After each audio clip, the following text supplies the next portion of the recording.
Hello, and welcome to the third installation in my Pokemon Crystal Let's Play. Now, here's the deal. Okay, last time you guys left, I was answering the phone. Well, no, I didn't answer the phone. The phone answered itself. So let's see what this rather impatient phone has to say. Apparently, it's a disaster. How informative. I'm sure now we can all guess what has happened and have a reason to run back. So, yeah, that. I mean, if you never played the game before, that makes no sense whatsoever. And if you're really intuitive, you might have guessed that it has something to do with that creepy stalker guy outside of the lab with the red hair. Now, what's about to happen that does involve him is a complete proof of Murphy's Law. Now, Murphy's Law, of course, states that one, the most common thing that everybody knows about it is that if it can go wrong, it will. Now, this is most true. However, here's the other part of it. In order for this to be true, the world has to revolve around you. And this is a perfect showing of it. Is in every Pokemon game, your rival will have the Pokemon that is best built to defeat yours. This is, like, I think, kind of interesting because it shows Murphy's Law as something that is actually applied and can be seen. Now, this first battle is always really easy because you're generally like 1 or 2 levels higher than them by that point, and so they don't really pose much of a problem. So the whole type matching doesn't really make sense at this point, but it will further on in the game.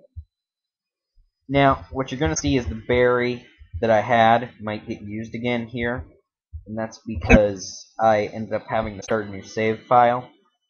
So, got some stuff back, and this time I didn't use the berry. The reason I had to do a new save file is because I guess I made some other bits of this Let's Play that got lost at some point. And, woo, level up! Rage, great. Let's teach children to be angry all the time by giving them a move that makes them stronger as they get attacked. My name is question mark, question mark, question mark. Wonder if I could actually put that in. He said that was his name. I wonder if I could, when they asked me what my rival's name is, I could put that in. Okay, this lady. Watch what she has to say.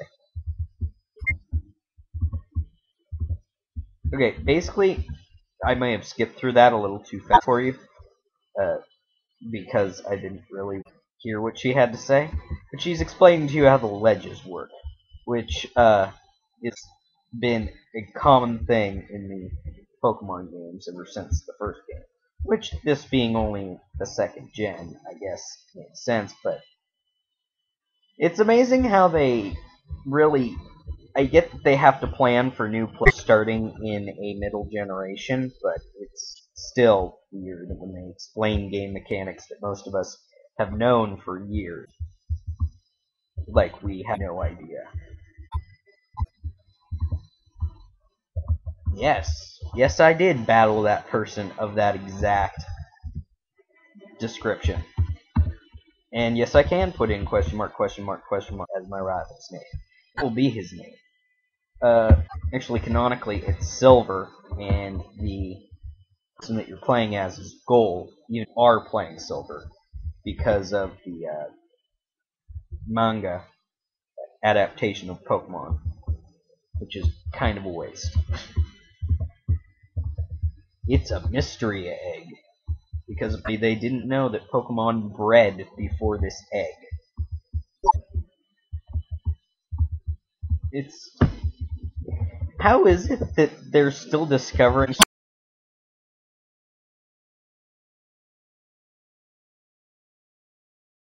about Pokemon when supposedly they've been around since ancient times. And I mean, with the 4th gen, currently, that's the current gen, they have this whole thing about Arusius creating the Pokemon world, and so he's their god, and what most of their religion revolves around, so how did they not know about already? And he's just sent a 10-year-old out on a quest, and he's gonna give me Pokeballs. Yeah, Pokeballs, interesting. They always give you 5 at the beginning of every game as a way to coerce you into getting 5 extra Pokemon to fill the extra slots. Now, I'm going to go talk to my mother just because I hate answering the phone, and I don't want to randomly call her. Which, I mean, she's going to do anyway. Now, saving the money. I love this, and I'm set to implement it further in other games, because what it does is this is one of the few Pokemon games where money is actually kind of balanced sometimes. Okay, here he's gonna tell us about catching Pokemon. See, he gives you the choice, which I love. So, yeah, money. This is one of the few Pokemon games where, or the only generation where money was actually balanced.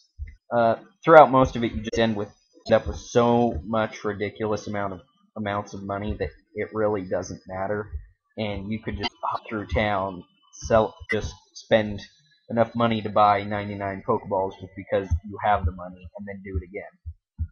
I was not aware Hoppip appeared this early in the game. I do like Hoppip. Unfortunately, at this low level, they're useless. And for whatever reason, they learned Splash. So, yeah, Splash. Why does it know Splash? It is a Grass-type Pokemon. I believe also Flying. Can't quite. Oh, that's amazing. I will look that up, because that will annoy me. I'm pretty sure it's Flying, too. Thinking, yes, Hoppip is Flying.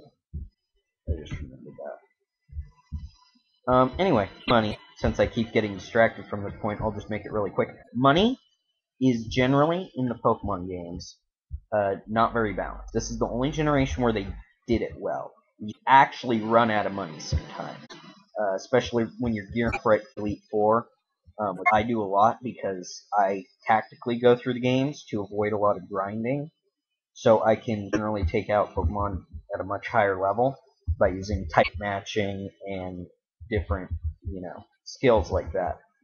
And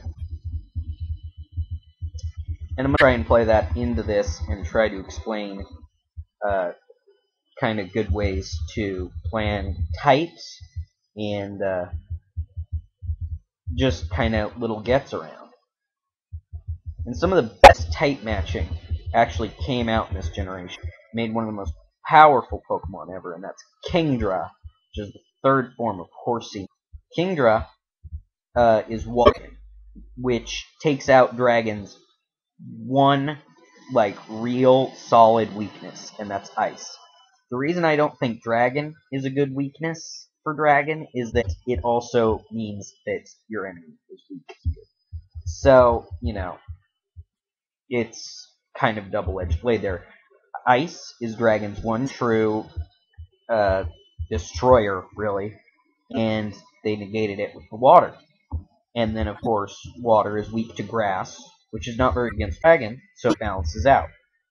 It is one of the hardest Pokemon to defeat. Actually, in my recent Heart Gold run-through, I had to use a Wobbuffet to defeat it because I just could not get past it. Now, this time I've actually got a timer, and it's telling me that I'm running low on time. Well, it's not telling me that I'm running low on time.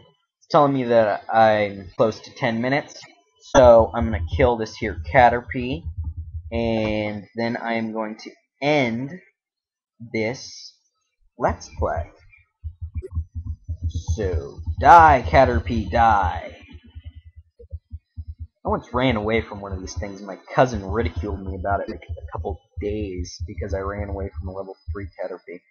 Okay, so goodbye, everyone. I shall see you. Well, I won't see you.